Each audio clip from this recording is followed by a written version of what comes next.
Live lightning status के इस bulletin में आपका स्वागत है। मैं हूं देवेंद्र त्रिपाठी और आप जुड़े हैं मौसम तक चैनल के साथ। इस समय जैसा कि इससे पहले भी मैंने बताया था, मौसम की बागडोर जो होगी वो होगी साइक्लोन यास के हाथों में। साइक्लोन यास ने कल ज़रूर दस्तक दी ओडिशा और इससे सटे पश्चिम बंगाल के क्षेत्रों पर। उसके बाद आगे बढ़ा ओडिशा और गंगीय पश्चिम बंगाल के तमाम इलाकों में इसने तबाही मचाई।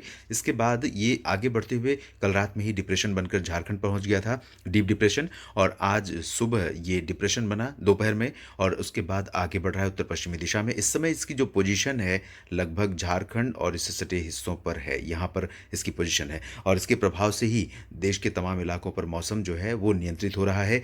यहाँ पर ये जो लाइटनिंग क्लाउड्स आप देख रहे हैं ये इसलिए बने हैं क्योंकि मध्य पाकिस्तान और इससे सटे राजस्थान के ऊपर यहाँ पर एक सर्कुलेशन है और यहाँ से जो गंगेटिक इंडो गंगेटिक प्लेन्स है, पंजाब उत्तर प्रदेश से है, लेकिन पंजाब के दक्षिण से लेकर लगभग इस तरह से एक ट्रफ बनी हुई है। और इस ट्रफ के ऊपर जो हवाएं आ रही हैं वो बंगाल की खाड़ी की तरफ से आ रही हैं, जबकि नीचे जो हवाएं हैं इन भागों में हवाएं पश्चिमी दिशा से पहुंच रही हैं। पश्चिमी दिशा से आने वाली हवाओं की जो निचले इलाकों से आ रही हैं लगभग इस तरह से हवाएं पहुंच रही हैं अरब सागर की तरफ से राजस्थान के ऊपर होते हुए इस तरह से। और ये हवाएं ऊपर से पहुंच रही हैं, बीच में ये ट्रफ बनी हुई है। और इस ट्रफ के उत्तर में हवाओं की प्रकृति अलग है, दक्षिण में हवाओं की प्रकृति अलग है, लेकिन फिर भी ये कुछ गतिविधियां ज़रूर दे सकती हैं। सबसे पहले बात करते हैं साइक्लोनिक अफेक्ट की। इस समय साइक्लोन कहाँ कहाँ अफेक्ट डाल सकता है।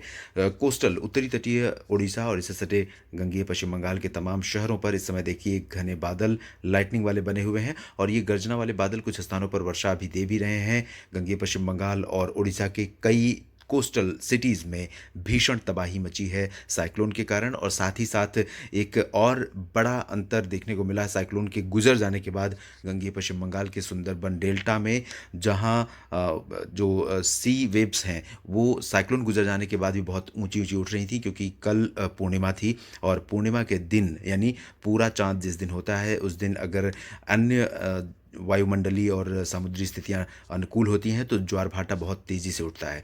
और इसी ज्वार भाटे के कारण सुंदरबन डेल्टा के तमाम जो शहर हैं, तमाम जो क्षेत्र हैं, गांव हैं, वो सब जलमग्न हो गए थे।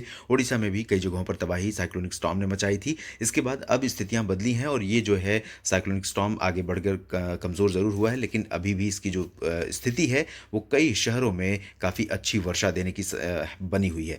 ये मुख्यतः जो बारिश दे सकता है वो सबसे ज़्यादा बिहार और इससे सटे उत्तर प्रदेश के भागों में देगा। अनुमान के मुताबिक अगले 48 घंटों तक पूर्वी उत्तर प्रदेश के क्षेत्रों पर ये जो रीजन है और बिहार के क्षेत्रों पर लगभग इस तरह से असर दिखेगा। झारखंड, छत्तीसगढ़, उड़ीसा, गंगीय पश्चिम बंगाल के बाकी इलाकों पर भी ये अपना प्रभाव दिखाता रहेगा। इन भागों पर बादल अभी भी बने हुए हैं, कल भी बादल रहेंगे और उसके बाद उम्मीद है कि 29 मई को भी यहाँ पर बादल छाए रहेंगे। लेकिन इन 2-3 दिनों के दौरान यानी आज, कल और 29 मई को उत्तर प्रदेश और बिहार के इन क्षेत्रों में भीषण बारिश हो सकती है।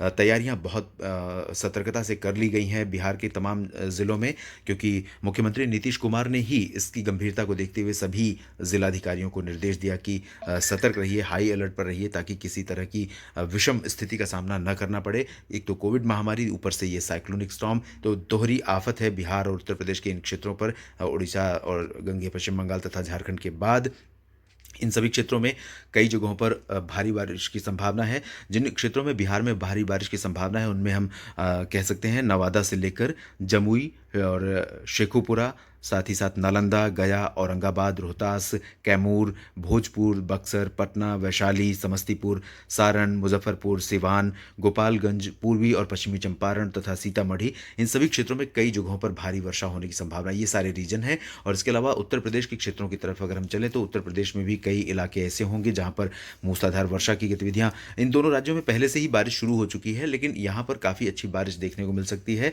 इसमें चंदौली और रॉबर्ट्सगंज, मिर्ज़ापुर, साथ ही साथ जौनपुर, वाराणसी, भदोही, प्रयागराज, गाज़ीपुर और वाराणसी, बलिया, मऊ, आजमगढ़, अंबेडकर नगर, अयोध्या, बस्ती, संत कबीर नगर, सिद्धार्थनगर, कुशीनगर और बलरामपुर सिद्धार्थनगर, इन सभी क्षेत्रों में कई जगहों पर अगले 48 घंटों के दौरान मूसलाधार वर्षा होने की संभावना है। इन दोनों राज्यों के जो इलाके होंगे यहाँ पर लाइटनिंग स्ट्राइक भी हो सकती है, बहुत तेज़ बादलों की गर्जना के साथ बिजली कड़कने की घटनाएं हो सकती हैं।